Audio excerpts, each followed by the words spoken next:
안녕하세요. 방구석 성경 만담 열왕기 상하 23번째 시간입니다. 열왕기 상하를 통해서 우리는 말씀을 기준으로 살아가야 한다. 이제 그것을 우리가 계속해서 보고 있는데요. 오늘은 열왕기 하 14장 23절부터 15장 26절까지 좀 살펴보려고 합니다. 14장 23절부터 15장 26절까지 살펴보려고 하는데요. 이 속에는 북이스라엘 왕 5명과 남유다 왕 1명이 나와요. 와, 오늘도 왕이 좀 많이 나오죠. 그런데 오늘 북이스라엘 왕 5명과 남유다 왕, 북이스라엘 왕 5명과 남유다 왕 1명이 나오는데, 이 중에 남유다 왕 이야기는요, 다음 주에 살펴보고, 오늘은 북이스라엘 왕 5명을 좀 살펴보려고 합니다. 북이스라엘 왕, 여로보암 2세라고 하는 왕과 또 스가랴, 그리고 살룸, 그리고 무나헴, 부가히야, 이렇게 5명입니다. 여로보암 2세, 스가랴, 살룸, 부가히야, 살룸, 무나헴, 부가히야, 이렇게 5명 좀 살펴보려고 합니다. 먼저 여로보암 2세라는 왕인데요, 북이스라엘의 왕입니다. 이 북이스라엘의 왕인데, 이 원래 이름은 여로보암입니다. 여로보암 2세가 아니라. 그런데 이 북이스라엘의 첫 번째 왕의 이름도 여로보암이에요. 그래서 구분하기 위해서 그냥 여로보암 2세라고 이렇게 부르는 거죠. 예를 들어 우리나라도 그렇잖아요. 우리나라 역사에 가장 최초의 나라, 그러면 우리는 고조선을 이야기합니다. 그런데요, 원래 이름이 고조선이 아닙니다. 조선이에요. 조선인데 우리가 이제 알고 있는 것처럼 이성계가 세운 왕, 또 조선이 있잖아요. 그래서 그 조선과 구분하기 위해서 오래된 조선, 그래서 고조선이라고 부르는 거지, 원래 이름은 조선입니다. 그것처럼 여로보암 2세도 여로보암이죠. 그런데 북이스라엘 왕 여로보암, 최초의 북이스라엘의 첫 번째 왕이랑 구분하기 위해서 흔히 여로보암 2세라고 이렇게 부릅니다. 여로보암 2세는요, 하나님 앞에 정직하지 못했어요. 하나님 앞에 바르게 하지는 못했어요. 그의 삶은 분명히 악한 왕입니다. 그런데요, 하나님이 그 왕 때, 여로보암 2세가 이스라엘을 다스릴 때 이스라엘에 은혜를 주십니다. 이스라엘 나라가 부강하게 만들어져요. 그 이유를 이렇게 이야기를 합니다. 하나님께 선지자를 보내셔서, 선지자 요나, 우리가 흔히 아는 이제 니느웨로 갔던 그 요나와 같은 인물인지 다른 인물인지 정확히 나오진 않지만, 한 선지자가 와서 이렇게 이야기를 하는 거예요. 여로보암 왕이 이스라엘 영토를 회복시킬 거다. 그러니까 나라를 더 강하게, 나라의 땅을 더 넓게 만들 거다, 이렇게 이야기를 해요.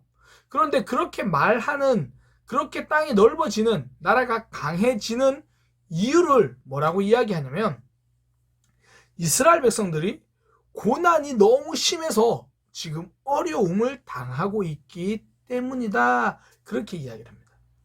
그러니까 여로보암 왕이 잘해서, 여로보암 2세의 그 왕이 잘해서 나라가 부강하게 되는 것이 아니라, 백성들이 너무 어렵고 힘들고 아프니까, 나라가 너무 약하니까, 백성들이 너무 아프니까 하나님이 그 나라를 부유하게 만들어주겠다, 강하게 만들어주시겠다, 그렇게 이야기를 하는 거예요.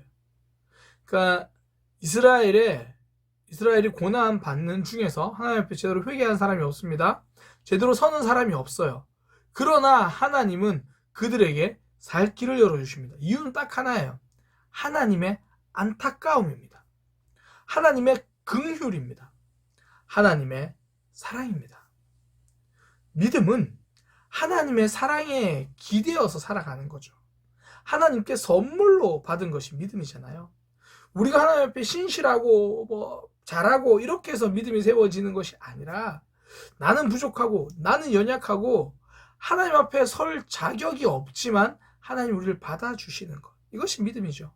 그러니까 북이스라엘도 마찬가지인 거죠. 그 여로보암 왕 자체는 제대로 하지 못했어요. 그런데 하나님께서 그 이스라엘에 은혜를 주시는 거죠. 이스라엘을 세워 주시는 겁니다. 그러니까 그들의 삶 가운데, 그러니까 하나님께서 그들을 지켜주시고 붙들어 주시는 거죠. 그래서요, 이 여로보암 2세 때 북이스라엘 땅이 굉장히 넓어져요. 그러니까 흔히 우리나라에서 가장 땅이 넓었었던 왕 그러면 광개토 대왕 이렇게 이야기를 하잖아요. 이스라엘이 남과 북으로 갈라지고 나서 북이스라엘의 가장 큰 영토를 만드는 왕 여로보암 2세입니다. 대단하죠. 그런데요, 성경에는 여로보암 2세에 대한 기록이 굉장히 짧게 나와요. 그가 41년간 북이스라엘을 다스렸다고 하지만 그에 대한 기록은 짧습니다. 성경이 주목하는 것은 영토가 아니라 영성입니다. 그가 얼마나 많이 소유했는가가 아니라 그의 삶이 하나님 앞에서 얼마나 진실했는가를 보는 거예요. 그러니까 말씀이 그 삶의 기준으로, 말씀이 그 삶을 평가하는 기준이라는 거예요. 하나님의 말씀을 신실하게 붙들고 살아가느냐, 그렇지 못하느냐. 제가 이 열왕기 상하를 말씀을 나누면서 여러 번 이야기를 하는데요. 오늘 하루 나의 삶을 평가할 때 평가 기준은요, 하나님을 내가 더 붙들었는가, 그렇지 못했는가, 얼마나 많은 계약을 성사시켰는가, 이것이 아니라 하나님의 말씀을 얼마나 붙들고 살았는가, 이것이 우리 삶의 기준이 되는 거죠. 이것이 성도의 삶입니다. 그러니까 여로보암 2세는 굉장히 넓은 영토를 가지고 있었지만 성경은 거기에 주목하지 않아요.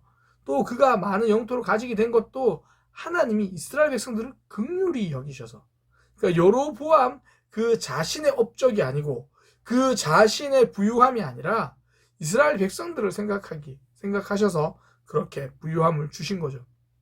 우리의 삶으로 적용하면 이렇게 되겠죠.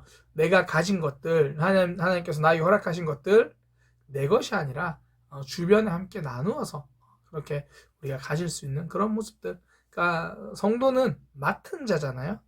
맡은 것을 가지고 사랑을 실천하며 살아가는 그런 삶 되는 거죠. 여로보암에게 하나님께서 그렇게 큰 영토를 허락하신 것은 그의 신실함은 아니었고요, 하나님의 은혜였습니다. 그러나 그의 삶은 여전히 하나님 앞에 제대로 살지 못하죠. 그러니 성경에서 그를 주목하지 않습니다. 말씀대로 사는 삶을 하나님이 주목하시는 거죠. 그는 전혀 그렇지 못했다라는 겁니다. 여기까지가 이제 여로보암 2세고요. 그 다음에 여로보암 2세의 아들 스가랴입니다. 스가랴는 왕이 되고 왕을 6개월 동안만 왕을 해요. 6개월 후에 왕 다스리는 게 끝나요. 어떤 의미일까요? 왜 6개월일까요? 빨리 죽었죠. 죽은 이유는 반역입니다. 이 북이스라엘은 계속 반역이 일어나요. 그래서 북이스라엘 왕 중에 빨리 왕 좀 기간이 짧았다 그러면 대부분 반역으로 죽은 거예요. 그렇지 않은 경우도 몇 번 있긴 하지만 대부분 짧게 왕정을 했다 그러면 왕이 바뀐 거예요. 이제 북이스라엘이 그 오므리 왕조, 오므리부터 오므리 아합, 또 아합이 두 아들로 이어지는 그 오므리 왕조를 멸망시키고 반역을, 그러니까 하나님께서 세우셨지만 어쨌든 그 왕정 입장에서는 반역하고 왕이 된 사람이 예후예요. 하나님이 예후에게 예후를 왕으로 세우시면서 열왕기하 10장 30절에 그런 이야기를 합니다. 네가 하나님 앞에 신실하게 선다면 너는 너의 왕위는 계속 이어질 거다. 그러니까 그런데 계속 이어질 건데 그렇지 않으면 너는 4대까지. 왜냐면 하나님의 말씀을 일단 순종해서 그 오므리 왕조를 멸망시켰기 때문에 4대까지는 이어질 거다 약속을 하세요. 그러면 이 스가랴가 딱 그 4대째 되는 왕인 거예요. 스가랴가. 그러니까 결국은 예후가 하나님 앞에 신실하게 하지 못했죠. 결국 이 스가랴까지 왕이 되고요. 이 스가랴가 죽임을 당합니다. 스가랴가 죽임을 당하는데 성경에 좀 약간 독특한 기록이 있어서 말씀을 드리는데요. 그가 백성 앞에서 죽임을 당했다 그래요. 그러니까 공개 처형이라는 의미죠. 그 말은 그의 삶이 백성들 앞에도 제대로 인정도 받지 못한 삶이었다는 거죠. 백성들이 굉장히 좀 난폭한, 포악한 그런 왕이었다라는 것을 볼 수 있는 그런 사건입니다. 여로보암 2세, 땅은 굉장히 넓었지만 하나님과 좀 상관없는 왕. 또 그의 아들 스가랴도 마찬가지죠. 스가랴도 결국은 6개월 만에 반역으로 인해서 죽게 됩니다. 그 반역을 일으킨 사람이 살룸이거든요. 살룸이 반역을 일으키고 왕이 돼요. 그런데 이 사람은 얼마나 왕이 되냐면 한 달간 다스립니다. 제가 앞서 말씀드렸죠. 짧으면 이유가 있다. 짧으면 또 반역 당한 거예요. 살룸이 자기가 반역을 일으켜서 왕이 됐습니다. 그러나 한 달 동안 다스리고 또 문하햄이라는 사람이 반역을 일으켜요. 죽습니다. 그러니까 성공하기 위해서 나름 노력했어요. 나름 애썼습니다. 굉장히 허망한 죽음을 보여주는 거죠. 그러니까 우리 인생의 삶은 그러니까 인생은 하나님께 달려 있는 거예요. 우리의 삶 하나님께 달려 있습니다. 저는 신앙생활이란 내 삶에 최선을 다해야 되는 거라고 생각을 해요. 그러나 그 삶을 결국 인도하시는 분은 하나님입니다. 하나님은 우리의 모습을 통해서 일하시죠. 그 열매 맺게 하시는 분, 만들어 가시는 분은 하나님이십니다. 그러니까 살롬은 본인이 왕이 되어 보겠다고 반역을 일으켰어요. 그리고 한 달 동안 왕을 하고 결국은 죽습니다. 그 살롬을 죽인 사람이 무나헴이거든요. 무나헴이 살룸을 죽이고 왕이 됩니다. 그 왕이 되는데 왕이 되었다고 해서 뭐 힘이 있고 그런 건 아니에요. 아까 제가 여로보암 2세는 왕이 앞서서 여로보암 2세는 좀 나라가 강했다고 했잖아요. 그 이후로 나라가 계속 약해지거든요. 그래서 이 무나헴이 왕은 되었지만 그 당시에 이 아수르 왕이 공격을 해오니까 그러니까 다른 나라가 공격을 해오니까 대응할 힘이 없는 거예요. 그래서 선택한 게 뭐냐면 이 온 나라에 있는 돈이란 돈을 다 모아가지고 아수르 왕에게 바치면서 살려주세요, 용서해주세요.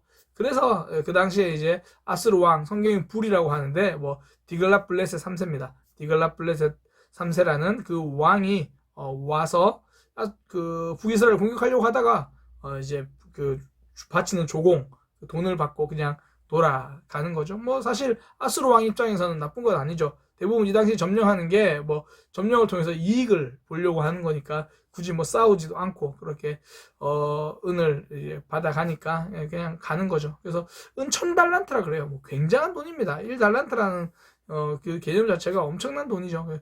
그거를 1000달란트나 받아서 가죠. 그러니까 하나님을 의지하지 않고 결국은 그가 뭐 내가 왕이 되어 보겠다, 왕이 됐지만 전혀 그 힘을 유지할 능력이 없는 거죠. 그러니까 이스라엘 백성들이 참 재밌는 게요.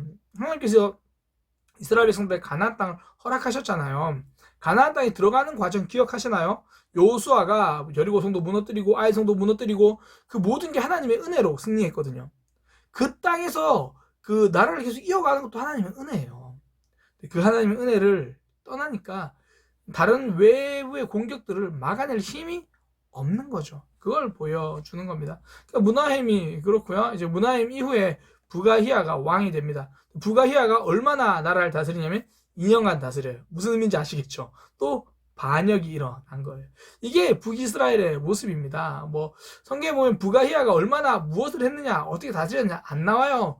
그냥 왕이 됐고 2년간 다스렸고 죽었다 그래요. 그러니까 왕들의 특징 죽었다예요. 공통된 특징. 인간 삶의 끝을 보여주죠. 하나님은 그들의 삶, 그러니까 그들의 삶과 그들의 죽음을 평가하시면서 항상 말씀대로 섰느냐, 그렇지 못했느냐, 그렇게 이야기를 하거든요. 오늘 5명의 왕 살펴보았습니다. 제가 부가히야를 짧게 설명드린 거거든요. 부가히야에 대한 설명 자체가 성경에 별로 없어요. 말 그대로 그냥 부가히야가 베가에게 그 다음 왕인데 베가에게 죽었다, 뭐 이런 이야기 뿐입니다. 총 5명의 왕을 살펴봤습니다. 여로보암 2세, 그리고 그의 아들 스가랴까지 왕이 되고 또 반역이 일어나죠. 살룸이 반역을 일으키는데 그 반역을 일으킨 살룸도 한 달만 왕이 됩니다. 그 반역을 일으킨 사람이 무나헴, 그리고 무나헴의 아들 부가히야 왕이 되는데 또 2년 만에 반역이 일어나요. 계속 반복입니다. 하나님을 붙들지 않으니까 그들의 삶을 붙들어줄, 그들의 삶이 세워질 근거가 없는 거예요. 계속 무너지는 겁니다. 오늘 이렇게 북이스라엘 왕 5명을 살펴봤는데요. 요약해서 또 핵심적으로 제가 오늘 꼭 말씀드리고 싶은 것은 영토가 영성은 아니었다. 저는 그 말을 하고 싶어요. 이 여로보암 2세 왕이 굉장히 많은 영토가 있었지만 하나님은 거기에 주목하지 않습니다. 그가 어떻게 하나님 앞에 어떻게 살았는가, 오늘 하루의 삶, 우리 평생의 삶, 하나님 앞에서 어떻게 살 것인가, 거기에 주목하고 살아가는 우리 믿음의 삶이 되시기를 소망합니다. 감사합니다.